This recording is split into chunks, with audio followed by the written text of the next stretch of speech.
And we are live, everybody, for another episode of the Pigskin in the Mosh Pit podcast. And tonight, we will be maybe the best podcast that we've ever done.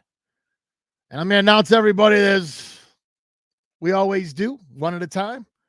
We start off with Mr. Jeff Hatrix from Dune Candy. What's up, Jeff? How you doing, my man? Good. Coming in next, coming in hot. One life all in, Mr. Don Foose. What's up, Don? Hey. What's happening? Super Brown. Go Browns. And of course, made in America. We got Dan Gilles, everybody. What's up, Dan? What's going on, everybody? What a great time to be a Browns fan. Am I right or am I right? It really is, man. It really is a great time. And so I want to announce everybody that tonight we will have a special guest on tonight. Eric Elkins is with us. Eric plays drums, another drummer. We got it. So now Dan's got it. The things are all evened out now. Two drummers. Yeah, he's got and then there's me. Yeah. So he's got the drummer in with him. Plays drums with he used to play with Crip Kicker, first of all, right? Yep. Is that correct? That's correct.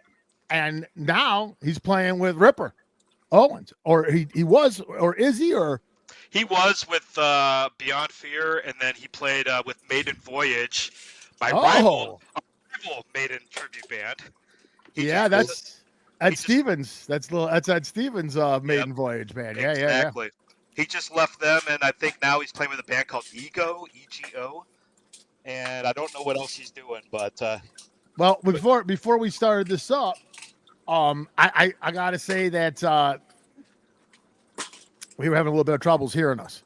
He couldn't hear us, so I'm gonna bring him in, and hopefully he can hear us.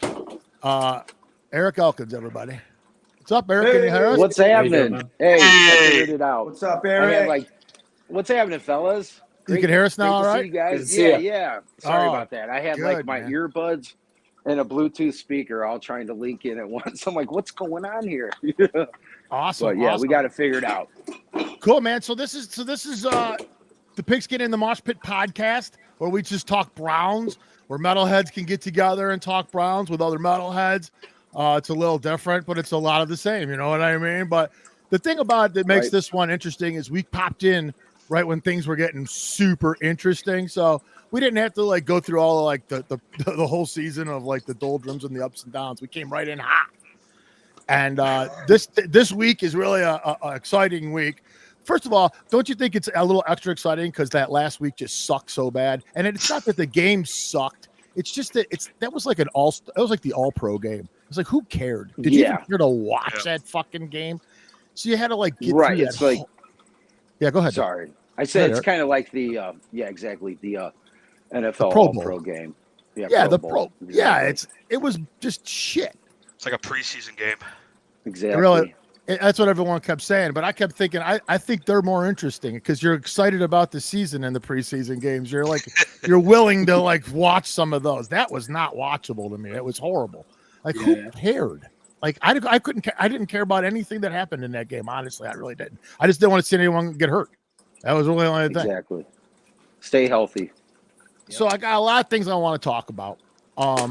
There's a lot of stuff going around now. Of course, the drama's building. There's so many stories and side stories and stories upon stories, and that's all they talk about on. And I know we all listen to that shit. We all listen to 92.3 and all those nutcases.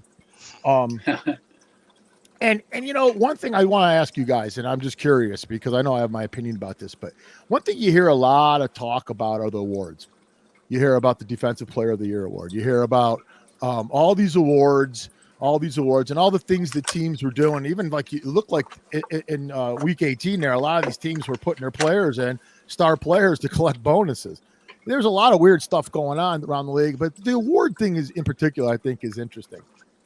How important is it to you guys if Kevin Stefanski wins Coach of the Year, or if Myles Garrett wins Defensive Player of the Year, or how important is it to the fan, honestly, if those awards are won by the players on your team? Jeff, I'm going to start with you. What do you what's your opinion on that? Stefanski winning Coach of the Year his first season didn't really translate into more great coaching right away. And Garrett is so important to the Browns that he may not have all the sacks, but what I want is the Super Bowl. Yes. Dan, what do you think? I think it validates the Browns to me for the national media that they're actually giving them individual recognition. So I like seeing, Stefanski win Coach of the Year, and Miles win Defensive Player of the Year, or Schwartz win an Assistant Coach of the Year. All these ones that are being nominated for. But at the end of the day, they're just window dressing. They're just attaboys. The real award is the Lombardi Trophy, and we've never had that here, and we got a golden opportunity to get it. So I don't give a hell if T.J. Watt wins Defensive Player of the Year like all the idiot Steeler fans want. Have at it. Take that award and then lose in the first round. We'll keep playing, and then we can tell you to go F yourselves. For once. And he's back. Hey, there he is. Sorry about that. I'm not paying no attention. I was actually so into what Dan was saying. I was like, oh man, yeah. I look up. I'm like, man, my screen's all black. I'll get that right eventually. So that's what I'm thinking too. And not only that, but I mean, like, I'm talking about how these teams kind of go out of their way, and these guys go out of their way for these awards and stuff. But what you hear about that I always find the most interesting about these is the people who actually vote really don't give a fuck. Like a lot of these people who vote literally go, oh yeah, Defensive Player of the Year. Oh yeah, who had the most sacks? Okay, that guy. Mm-hmm. And end of story. And that's who gets the vote. And so I ask myself, I'm like, so then what is the importance? How much of an importance is it? Is it like making you feel good? Do these guys get huge bonuses as a result of that? I mean, like, what's the drive if you know that the people that are voting really don't give a shit? And so like that's my thing. I'm like, then these are little popularity contests is what they are, right? Yeah, I agree. Absolutely. All right, you guys are like, fuck this subject. Let's move on. Okay, another quick thing I wanted to ask you guys about. These are like small things, but I just keep hearing about this, and I'm like, this is stupid shit. Did you guys hear about the colors in the logo? Yeah. The colors in the Super Bowl logo. Yeah. Have you guys heard about this? And Baltimore. The purple and the red. Yeah. They're trying to go back, and they're saying that. Is there any validity in that whatsoever? Do you believe whatsoever that if the NFL was scripted, that they would put the colors in the fucking Super Bowl logo to say, yeah, we're fixing it? Would they do that? Well, if you look at the last few Super Bowl logos, they do kind of coincidentally match up to who was in the games. Yeah, that's terrible. I know. I saw that kinda, but I mean, it's also kind of a stretch. I mean, it's like. I think you could almost do that a lot, but I don't think that the NFL is going to say, we're fixing the games. Here, look we're going to give you evidence to show you such.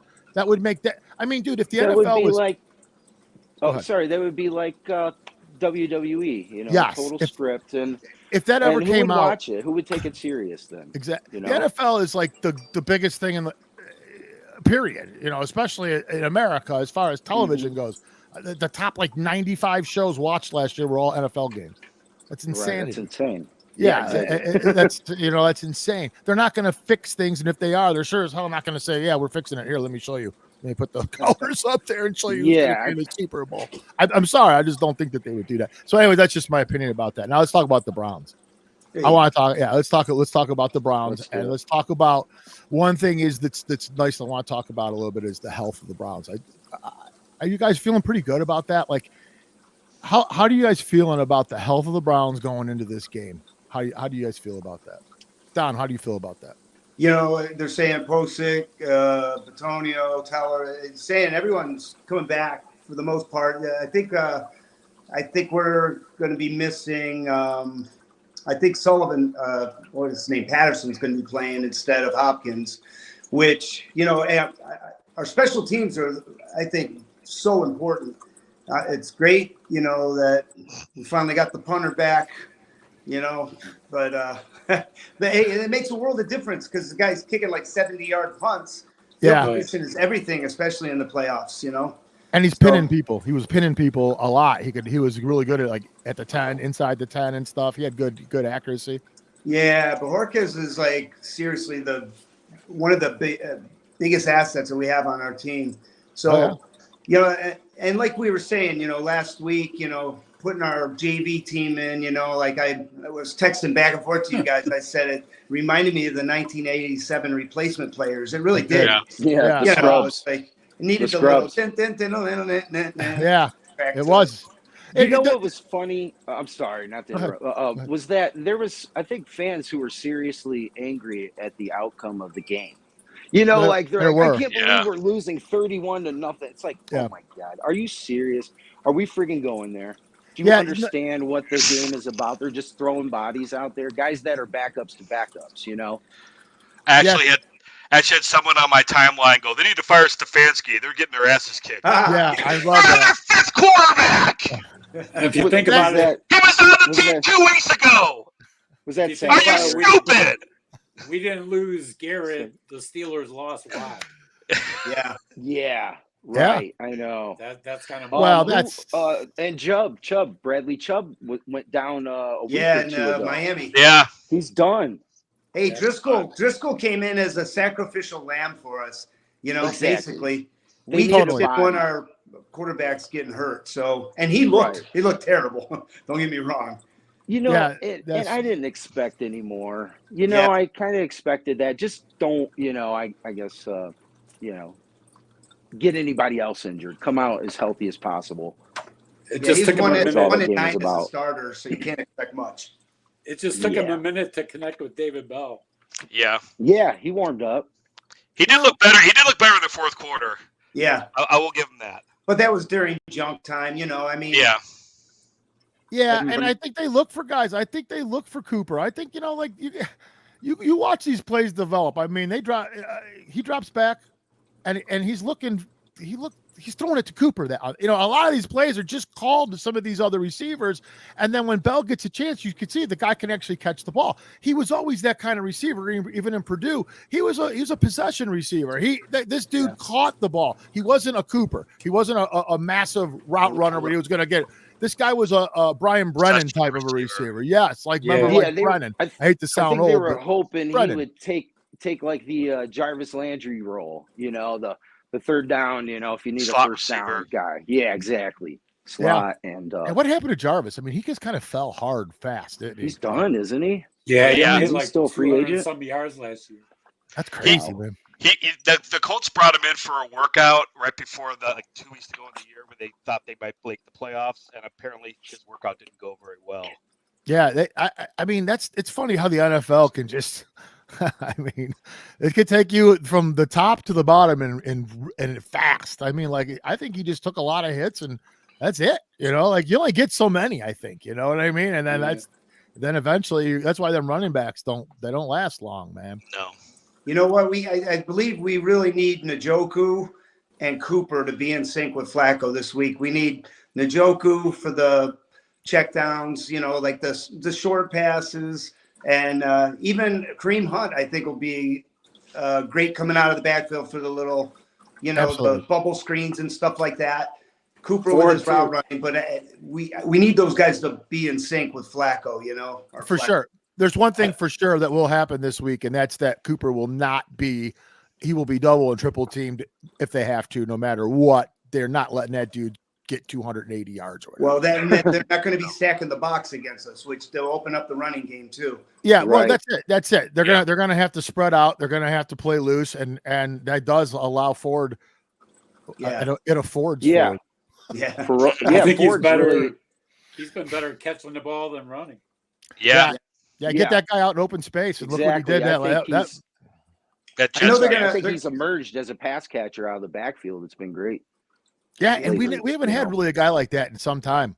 Really, I mean, when you think about it, Chubb's never really. I mean, I never really understood Chubb. Chubb always seemed like he caught the ball. Like Chubb's actually made some of the more incredible catches that I've actually seen a Brown make. That one catch where he catches it over the guy for the. Remember the one where he catches over the dude's head. Yeah, and then wasn't he hugging the guy? The guy was and basically hugged the guy and caught the ball at the same time. And they were like, we shouldn't throw to him. I'm like, yeah. He's not I've known never as a pass understood. catcher. I never understood the Chubb thing. I'm always like, I think that dude could, like, you get him out in the little flat over there and hit him with a little quick one and goodbye. Oh, I mean, who Get even him wants out to in open tackle him? space. the first guy is definitely missing. Probably the second guy. He's getting stiff armed. You know. At least one guy getting run over. Exactly. Couple Speaking of knees to the stiff chin. arms, is Chief like the best stiff arm guy we've seen in some time? Njoku. I mean, this fucking guy just slamming people down to the ground. Yeah, when he's in the open field, it just seems like slow motion. You know, he's like, it seems so slow, but then he meets, the defender. He glides. Yeah, he kind of glides. It doesn't look like he's really running hard, but you see the defenders can't catch him. Yeah, I mean, Terrell Pryor used to be like that too. Yeah. He's like Derrick Henry playing tight end. Yeah, he is, man. And he has the attitude of, remember how Winslow used to get when he would catch the football, Julia? He would look for people to hit instead of trying to avoid the tackle. He would always try to like hit people. I don't think it served him well, but I think he's looking for grandmothers. Molest. Look, keep your grandmas locked up. I'm telling Winslow Jr.'s around. Help you out of the chair. Get the grandma. Right. Who knew? He's Evel Knievel one day and Granny touches the next. Sorry, I didn't mean to go there. I just needed the King Diamond grandma effect right there. Yeah, that's perfect. Yeah. Hell yeah, great, man. But yeah, that like it's been a lot of fun to watch that shit. And one thing I love about this team is that we're back to that great defense again, where you almost want the offense to get the fuck off the field so the defense will come back on again. Just to watch them maul like people. I love it. And that's what's been great about Flacco is he gets to drive over in like 3 plays. 3 plays, touchdown, and then the defense is back on. Yeah, 3 plays, 75 yards. Yeah, he's amazing, man. Honestly, we haven't seen anything like that since Kozar. Those deep passes like that where you can chew up 35, 40 yards on a play. I mean, that's incredibly fun. That's what it reminds me of. And before Flacco, it's weird because it seemed like everything was forced with all the other QBs. Like, there was only halves that Deshaun got warm, like he was terrible. And like, it seemed like every first half of the games he played and then would warm up in the second half. He never had a complete game, and the ability's there to throw it downfield. Yeah. But, it is for sure. It just seemed like it was forced. Yeah. Well, I think right now there's a little script being written for the Browns right now. This is how you do it. So when next year does come or whatever, it's like, remember when we were doing this? Let's do this. Let's do something like this. A lot of great things happening this year, and like we've discussed before, the breaks this year have felt so. The breaks this year to me have made the season feel different. The breaks that have happened this year. We were talking about those calls at the end of what game was it at when we won? Colts. Colts game. I mean, those were terrible, and those are never in our favor. That never happens to the Browns, and I don't feel fucking one bit bad that it happened. I don't care. No, Good. because we Absolutely lead the league in like the amount of injuries to starters. Probably, I mean, we've got to be up there near the top as far as injuries to key players. Yeah. All I know is after Bottlegate, the NFL deserves to give us every single break they possibly can. Well, yeah. I mean, it's a long time coming, and I'm gonna own that shit. Right. I'll tell you what's funny. It pops up on my YouTube all the time. You Bottlegate stuff. It pops up. I don't know why. I watch a lot of Brown shit, so that for whatever reason, I see it all the time. Yeah, and you watch that thing, and you. I mean, no matter what, the only thing that really blows your mind is the fucking fact that they replayed that. They did the replay. You're like, what the fuck is that? Like that's terrible. Ridiculous. It was terrible. That was so fucking bad. And at that time, it seemed like that's all that happened to us, right? I mean, that was it. Oh, every bad call was, or every terrible call that could be made was against us. And now not it's different. Not in our favor. Yeah. And little things are different. We were talking about Moore, that catch where him and the defender are tangled up. The ball flings up in the air and just lands in his fucking hands. That never happens to a Cleveland Brown. That never happens. No. It was like this close to being picked off. Yes. You know, it was literally that close. I mean, that play that Flacco does the forward when he's it looks like he tucks it and he's ready to start running, and then he comes out of the tuck and he flings that around the defender, and that never happens. I never see it. I was like, I never seen that play in the Browns. Well, then also the plays like Jake Moody, like we were talking about, he missed the field goal at the end of the game. That never goes our way. It always goes down the middle from 55 yards. Or the guy misses it and we called a timeout to ice him, and he misses that one, and then I think that was a key moment in the season when we beat San Fran like that, because it was like you said, that would always go against us. They would make those kicks to break our heart, you know, to just stab us right in the friggin' heart with like 3 seconds left. Those were always, you know, typical Browns, you know, losing the last second field goal, or we missed the field goal, or some crazy penalty where the linebacker rips his helmet off and gets flagged on the field, like Dwayne Rudd back in the day, and you know, just everything that could go wrong would go wrong. Or gets blocked and it gets returned for the touchdown the other way with no time on the clock. Oh my God, that's a great one. That's great. I was at that game. There's some great San Francisco win was kind of like the momentum shift to where it felt like, okay, no matter what, this team could win, because San Fran was the biggest, baddest team at the time, 5-0. There's no way we're going to win. I think we were 10-point underdogs. They're starting PJ Walker. You know, nobody gave us a shot. Yeah, I do, and I do hear people say no one wants to play the Browns. I really do believe that these teams do not really look forward to it. I mean, you see this defense, you almost think to yourself, at what point is someone going to figure them out? I just don't think you figure them out this year. I think the Browns defense this year is just without, you know, unless you knock on wood, but unless something major happens. I mean, just like, we lost Eric. But just like you can't, the Pittsburgh cannot afford to lose TJ Watt. I mean, they're done. That just like Garrett, Myles Garrett would really hurt. It would really hurt things for the Cleveland Browns. Oh yeah, sure. We need the pressure. We need the pressure because, you know, we need Ward, Emerson, Newsome. The secondary has to be on, and I think we need to be blitzing all the time. You know, definitely sending JOK. You know, put a lot of pressure because we got a rookie quarterback. We got to keep him off balance. Rattle. Yeah. Is Delpit coming back? Possibly? I think Delpit might be back. No, that's awesome. That's huge.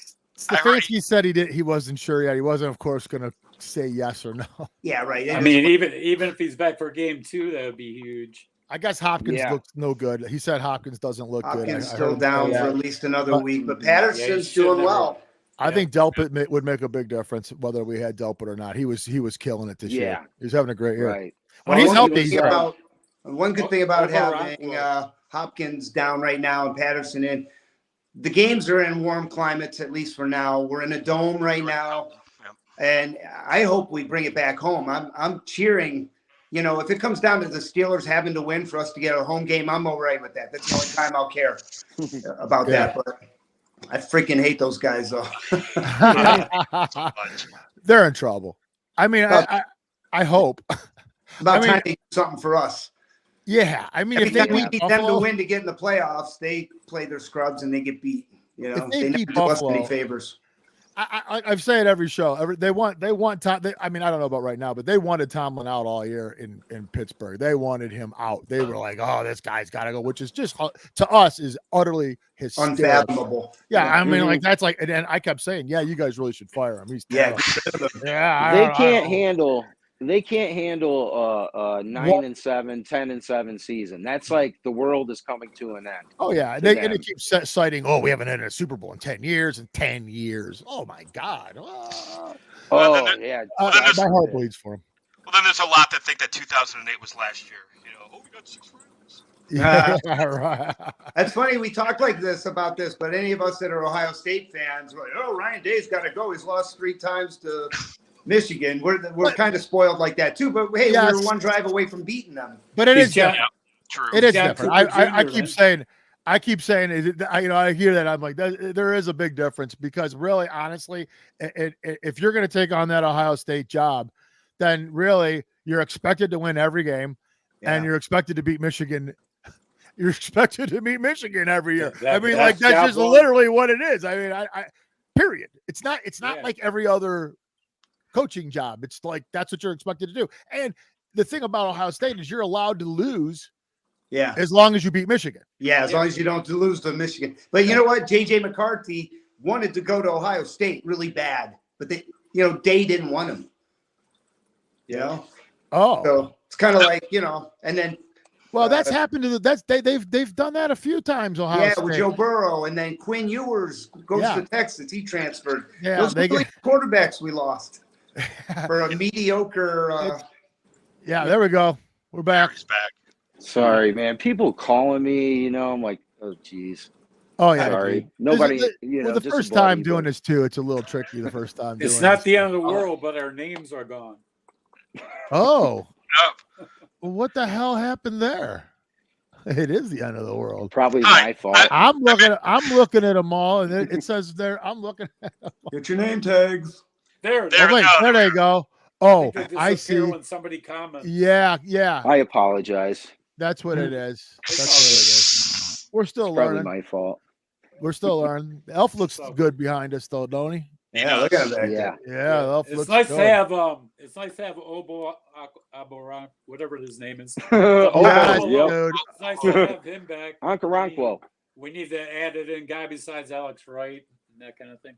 Yes. I do. I am glad to see the defensive line. That's what I was asking before about the injuries and the health of this team. A lot of guys coming back. Resting the guys this week was a good idea. I know there was a lot of people out there that were arguing against that, and I was like, I gotta be honest with you. I don't think anything is more important than just making sure these guys are healed up as much as we can heal them up and throw them back out there and say, go get them, boys. You know what I mean? Fuck it. You know what I mean? Fuck it. I mean, there's nothing else you can do. I think playing them would have been crazy. And the other thing is, if Stefanski plays any guy that's important on this team, and he would have got hurt in that game, he probably would have been fired for just that. Yeah. And the rumor is that Harris is all right too.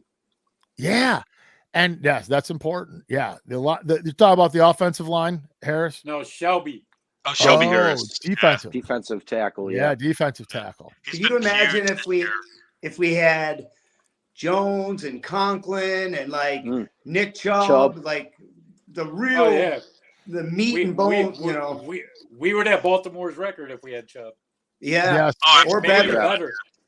Yeah, probably we could lose have stayed 2 healthy. games if we had him. But I like where we're at. Game 2, when we lost him, I was just like, "That's it, we're done. Season's over. We're done." That altered the offense completely. Yeah. Well, I mean, we in some ways, I'm not going to say we were done, but in some ways, I still think that with Chubb, we're the just runaway favorite for this whole thing, and I think that's the difference. I think their defense is so ridiculous, and the other problem about that too is you just don't know how things play out. I mean, you know how life is. You don't know how things play out. Would Flacco actually be the quarterback if Chubb didn't get hurt? You don't know how things play out. Things are different. We have I think Watson would have been fine. He was only getting better. Brought him back from 14 down twice against Baltimore. Yeah, he was playing great. We were on a high after that game. As far as Browns fans, I was like, okay, he's finally playing like the guy we had all hoped. That second half, he was perfect. I believe 14 of 14. 14 of 14. Yep. With a broken he was on shoulder. fire.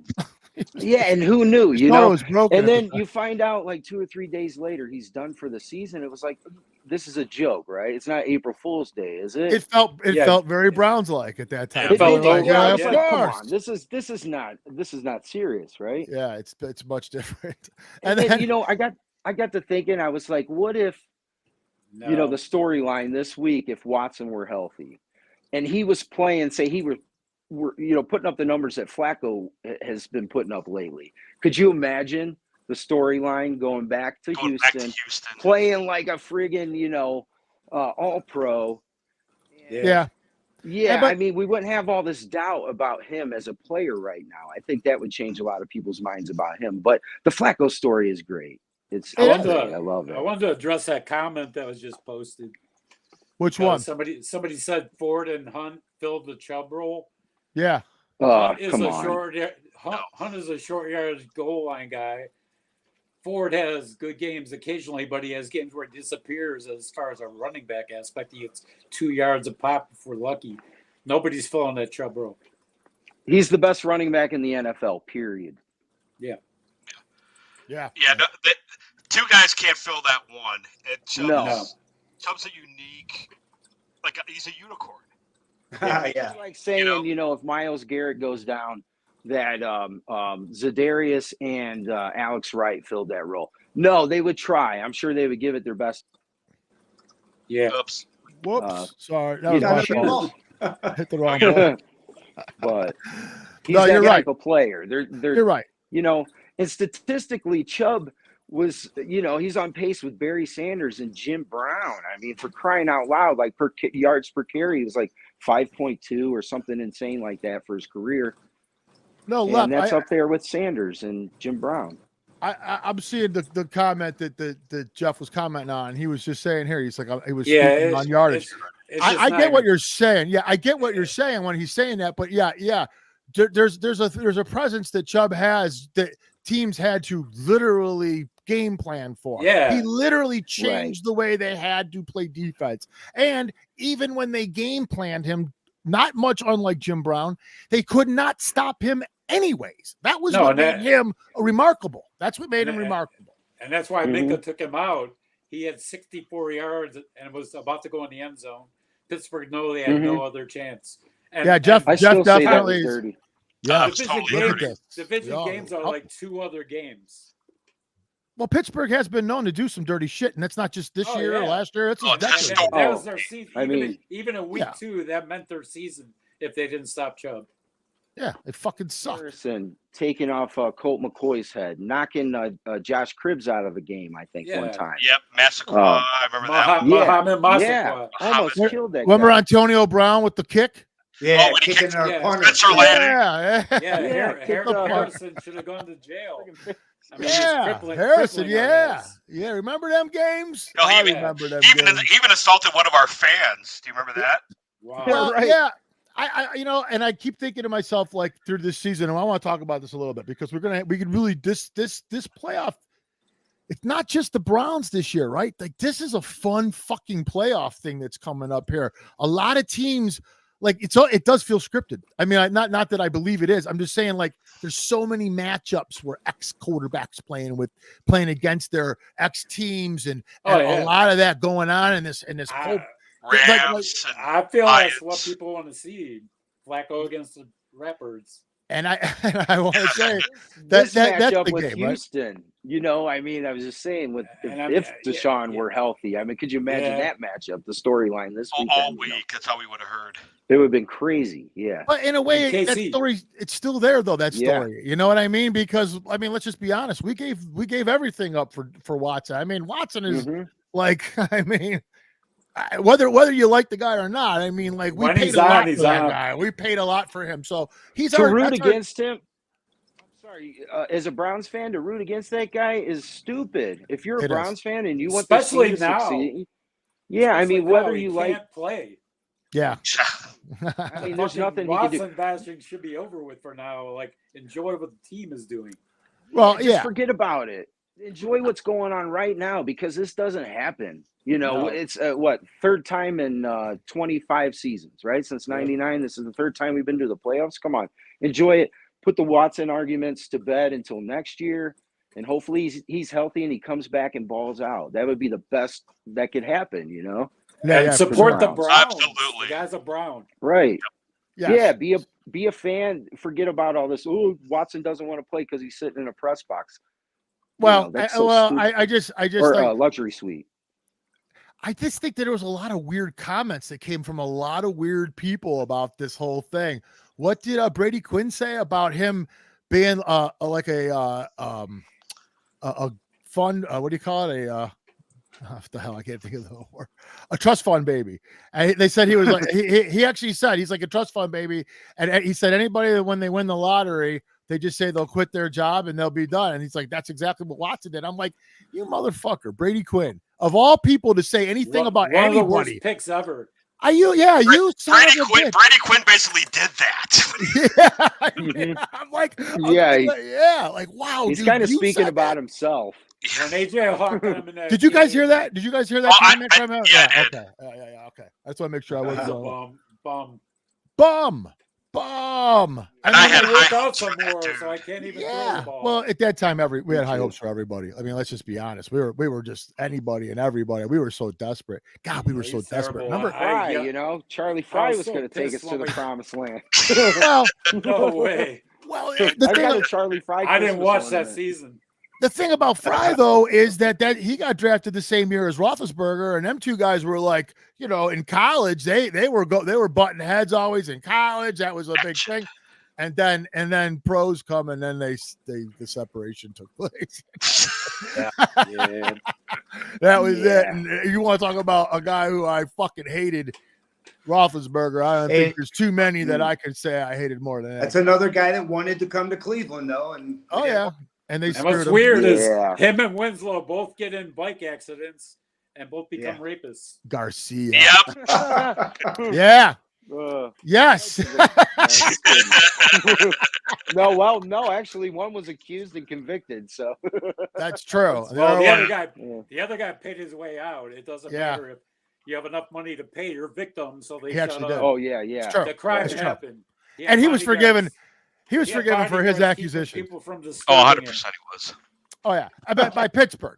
He was forgiven in Pittsburgh for his accusations pretty much immediately. Yeah. I mean, outside of Pittsburgh, Rapelessburger. We had a lot of good names for him. Rapelessburger. Right. Rapistburger. Yeah, Rapistburger. Yeah, we had a lot of that stuff. But yeah, there's a lot of scenarios now. I know everybody wants to play Baltimore. I mean, I know I do. I think this is just an opportunity to where it's like, they really look good, and like they don't want to play us. Nobody does. I don't think anybody does. But I still think that I do think right now Baltimore is the best team aside from us. I mean, I think like it's us and Baltimore, and that's my opinion. I think that San Fran is a really good team, but I just think that they're very beatable. And I think that the reason they're very beatable is because we saw what happened to Purdy when we got to him. And you get a team like Cleveland who can just, like we say all the time, 2 seconds if you're lucky. Yeah. That's all you get. Every play, man. Every one. And it became the blueprint. The next two teams beat them, and they only scored the same thing they scored against the Browns. See North beat up on them, It's like it's true. They start and then they adjusted, and I think their schedule will change a little bit too. That happens in the NFL often, where you'll hit a nice little streak on your schedule, and everyone thinks now you're fixed or you're better or you're whatever, and then the playoffs start and you're ousted. And that's the way I'm hoping this one rolls. Now, like I said, though, I'm excited to watch the whole thing in Baltimore. I'm hoping that does happen.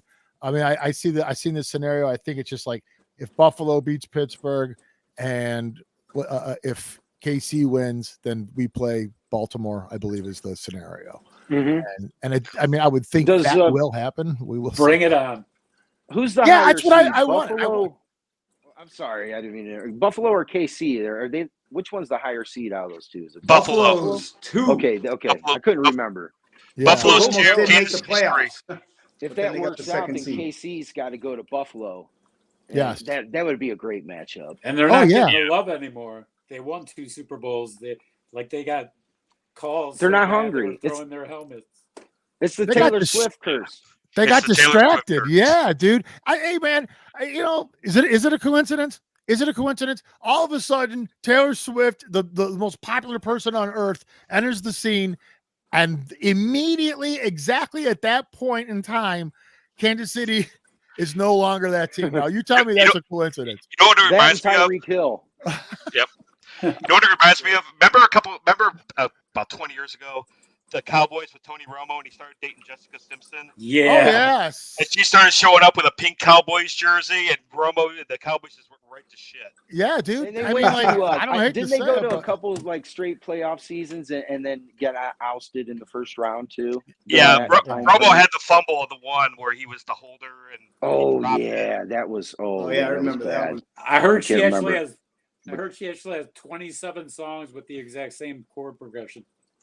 That doesn't surprise me at all. That's great. She's the AC/DC of pop. Yeah. That's funny, man. It's funny. So, are you guys more looking forward to like what are you most looking forward to in this game? And let me ask you guys this, because we're all probably around the same age, right? A couple guys a little older, a couple guys a little younger, maybe, I don't know, but we're all around that same age. Do you guys remember? I mean, is this taking you guys back a little bit to the 80s? Have you guys started thinking? I mean, like, doesn't this feel different than when Baker took us? And I do want to talk about Baker a little bit here, but doesn't this kind of feel different than the year Baker went when we beat Pittsburgh and stuff? That was fun. Don't get me wrong. I loved it. COVID. This is more like Kozar to Slaughter. It's more like, running the ball. Mac and Biner, like a great defense. The defense was all, the dog defense. That's where it was all. Big Daddy Hairston. It was that Jets game. I gave up and went and took a shower and came back out and we were winning. Yeah, right. We were down 10 points. 10 points with 4 minutes left. We came back and tied it. Went to double overtime to win it. Matt Barr, I think, won it on. Did we win it on a Matt Barr? Mark Mosley won that game. Mark Mosley. Because Matt Barr was injured. He was injured. He got hurt making a tackle. So I'll tell you guys a real quick story about that game. I'm going to tell you guys a real quick story about that game. So it's first quarter. I'm sitting at the house, and my buddy Mike Kubasek comes over.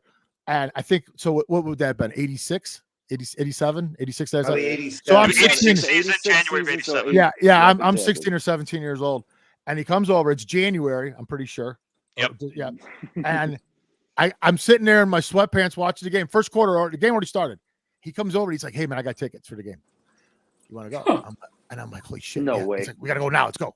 So I just throw on some shoes. I don't even have fucking socks on. Oh my God. It's almost embarrassing to even tell you guys this stuff. Man, so that's awesome. So I leave. I got sweatpants on. I got a coat, but I got no socks on. So I go to the game, and obviously we're losing, and it's pretty hopeless looking at that point. And if I remember, Klecko's playing for the Jets at that point still. Yeah, and Mark Gastineau. Yeah. That was a great Klecko. Man, it didn't look good. Great defense.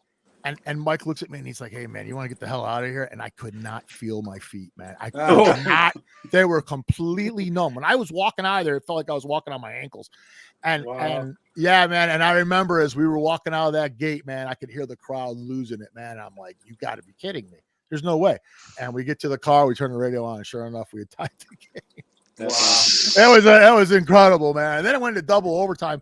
That was probably one of the most amazing games ever. I mean, it was just an incredible game. It stands out. Yep. Yeah, a lot of fun. Sure. My favorite that I've ever seen as a Browns fan. That's number one for me. Yeah, that was some kind of game, man. It was some kind of game. Well, because it had a happy ending. Yeah. I mean the drive game, or I should say the fumble game. If you remember the fumble game, Ernest Biner lost his mind in that game. He had an incredible game. Like he was just killing him. I mean, we were down by like 17 or something, and came back. And, it was.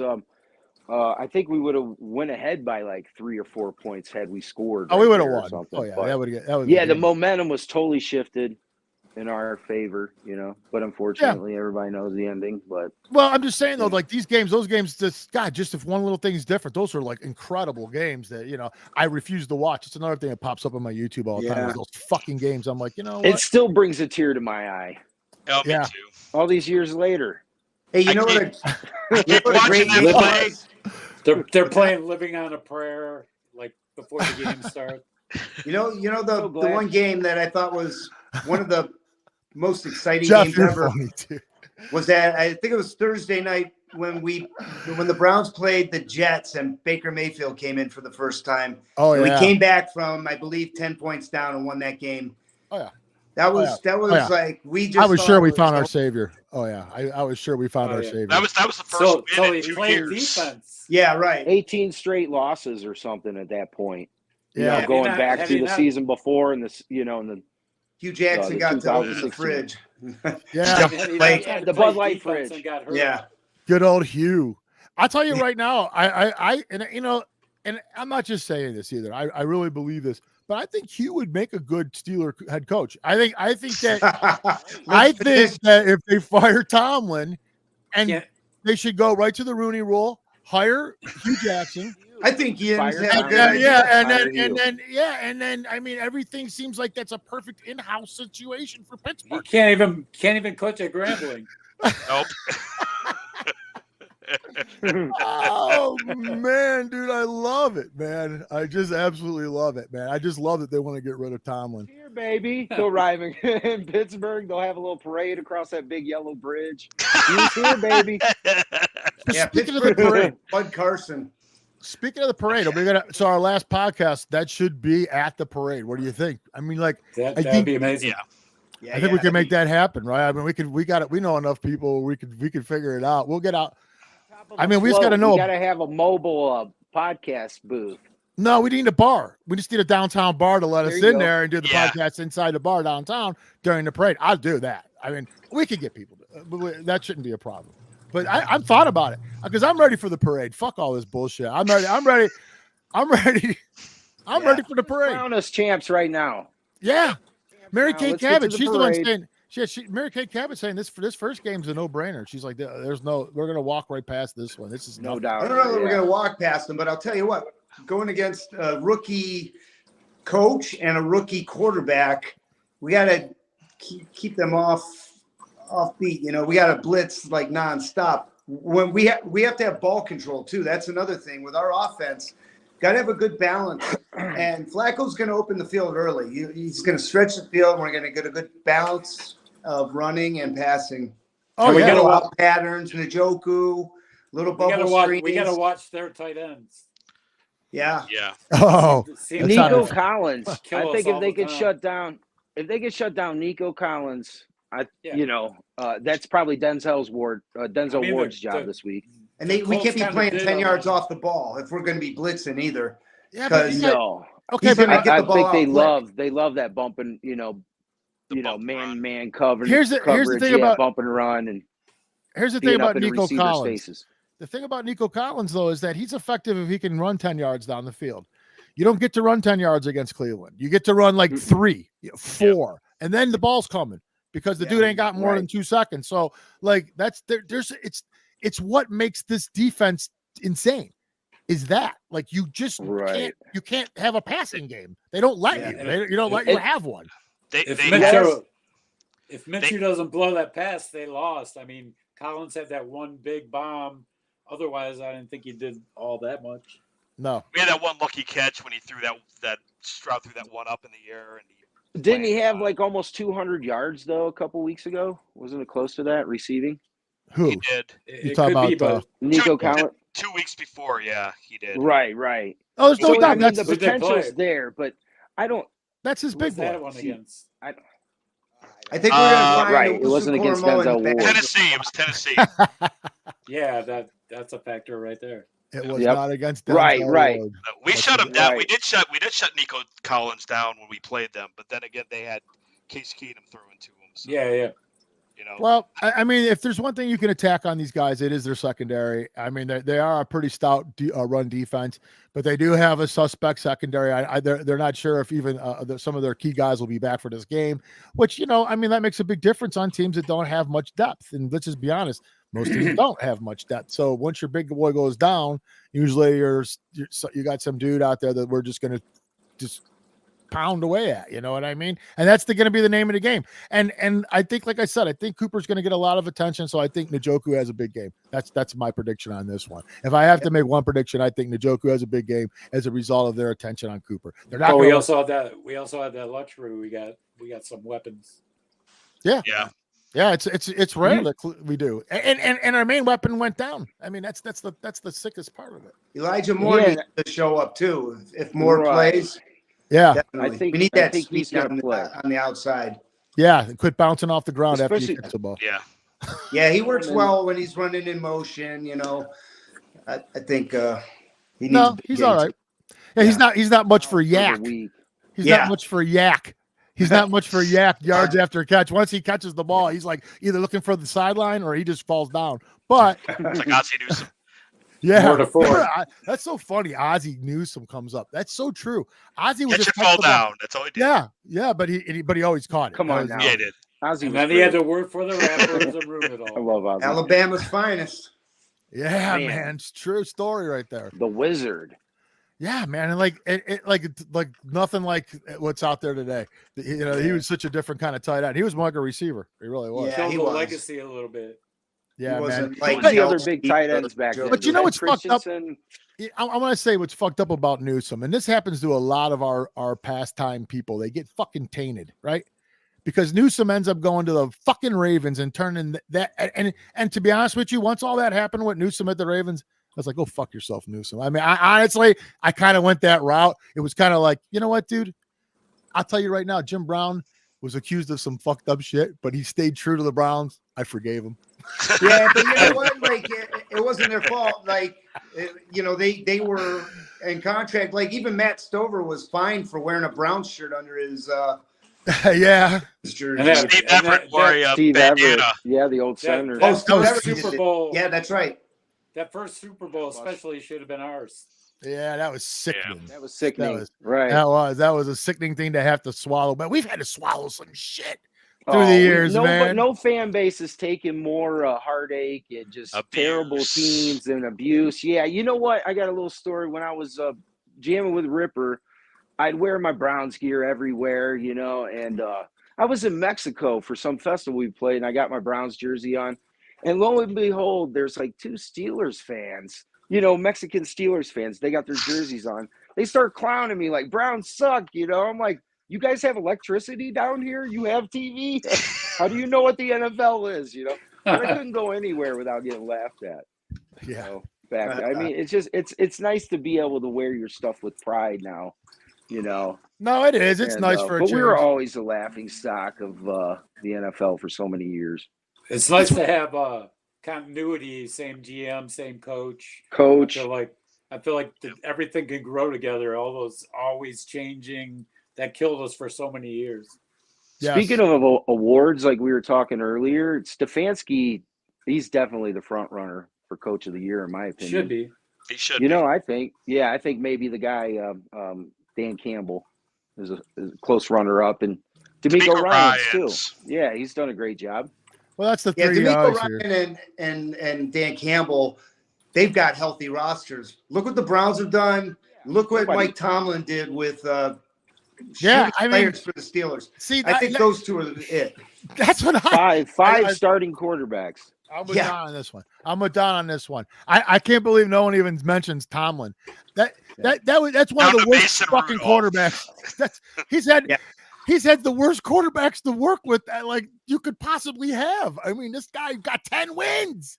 Yeah, like when they say you can't polish a turd, Mike Tomlin can. My God, was he worse than PJ Walker though? I mean, but the same though. I mean, I would say that Walker ain't worse than them. You can't throw into triple coverage, and it burned him in Seattle. Pickett, that guy got away with it against San Francisco, but the same play. 3rd and 3 too. I think on a 3rd and 3. Yeah, they should have ran. Everybody was like, "Why didn't we run it?" I think it was everybody wanted Stefanski fired. Yeah, they should have ran it. I heard that supposedly Walker audibled into the pass. Oh, really? Yeah, wow. I've heard that from a few people. I wouldn't even think that. And that's why, and that's why Stefanski is like buried him. If you notice, like Driscoll started that game when all logic says Walker should have been the starter, and then as soon as DTR gets hurt, they put Walker in, and it was like, yep, we're going to Flacco. He just he's gonna be our starter. It was no like chance with Walker. No. It kind of lends a little credence to that. I don't know if it's true, but I've heard that from a few people that would know that supposedly that it was supposed to be a run, and he looked and he thought that he could hit a quick slant, and he just threw it right into the guy's helmet. There you go. Well, I think Walker, if he proved anything, it's that defenses win championships. That's what I think Walker proved because he won, and he beat some impressive teams. So did DTR. I mean, these guys won and they beat good teams. No, because I was just messing around. I know. I did, know. I think he played well, for his skill So how about that? How about that AFC North? Yeah, right. First division all over 500 for the first time in 90 years or something. 90 years, yeah. That's crazy. Well, I mean, again, look at Cincinnati, right? I mean, they finished with an above 500 record, and Burrow was gone almost the whole year. Yeah, I mean, Brian's a good quarterback. I know, but I'm just saying, like, the North didn't just have great teams; they had depth all the way through. All these teams had backups that could come in and perform and do things, and like this division for us to win 11 games in this division, that's pretty awesome. I think we're battle tested. I think we're ready. The only reason that in our division had any losses because we beat each other up. Yeah. Oh yeah. We're like killing the NFC. Cincinnati got the shit beat out of them by we swept the South. Yeah, dude. Stefanski still hasn't lost to the South. I mean, hopefully that continues. Yeah, that's we're in any other division. Yeah, right. Chubb never got hurt. Yeah. What was that, Jeff? Had we been in any other division, Chubb never got hurt. That was, right. The right, dirt. Dirty Mika Fitzpatrick. Good point, Joe. He's a scumbag. I can't stand that guy. I'm sorry. That whole team is full of scumbags. Right. Well, and even if you weren't, once you get there, you'll turn into one for sure. They'll create them. Oh yeah, well, they do. Well, they get away with murder too. Let's just be honest. The Pittsburgh Steelers have always gotten away with murder. They've been the sweethearts of the league. Oh yeah, I can remember games where the ball is 3 inches from being a first down, and they'd be like, "Oh, it's the first down. It's the camera." Oh yeah, I remember that one. The field is straight. Right. Fucking camera angle. Yeah, and they don't even care. That was the thing about it. They just didn't have no shame about it. They would just be like, first down." Yeah. Oh no, wait, no, not. You're like, yeah, it is. Playing it's a touchdown. No, the dude's on the 1, dude. Yeah, okay. The officiating too this year, I don't know about you guys, but I think it's just been horrible. Like one of the worst. God awful. Terrible. We just got some love for a change, though. I'm shocked. Yeah, it's like you said, we're getting the breaks in some ways. I mean, I get that Garrett's been bitching about stuff, and that's a lot about it. He gets held on every play. But still, you only got 2 seconds, even with the holding. I mean, the guy's got 30 sacks if it's not for the holding. It's funny because we'll be watching the game, and you see the play coming together, and you see like Garrett being like tackled, and you'd be like, "Sweet, this is coming back. This is coming back." And then they score a touchdown. We're like, "What the hell? It wasn't even called." Like you see, I feel like why they got all these white-haired officials, so they got a built-in excuse. Oh, I didn't see it. Right. I'm old. Yeah, Mr. Magoo out there. The play that Flacco you were talking about earlier, where he was being rushed against the Jets, and he kind of tucks it. He kind of scrambled to his left, but right before he scrambled, he almost had his head ripped off. The lineman grabbed his face mask, twisted his head sideways, and there was no flag. No flag whatsoever. I found that really weird. Yeah. Like that made no sense, blatant, though, right? Blatant. I mean, you have to be blind not to see that. But I remember a couple of years ago, they completely spun Jarvis Landry's head around. Yes. No flag. Yeah, no flag. So many. Go to that Steelers game. Watson was he got like 3 face masks that weren't called, and so he started grabbing their face mask, and they called it on him. Right. Yeah. Yeah, it's crazy, man. And the one he was running, and he got grabbed, and his head went like this. Yeah, they don't care. What the hell? And they're like, "Oh well, you can afford it." Yeah, the Steelers are the fourth. Steelers are the 4th oldest ownership family. That's why they get away with murder. Oh yeah, no doubt about it. Yeah, that's true. I mean, I totally believe that, and I'm not biased at all. One of the old guard.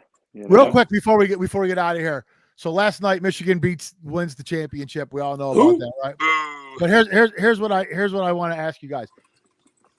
Is it tainted? Is this season tainted because of the cheating scandal and the accusations?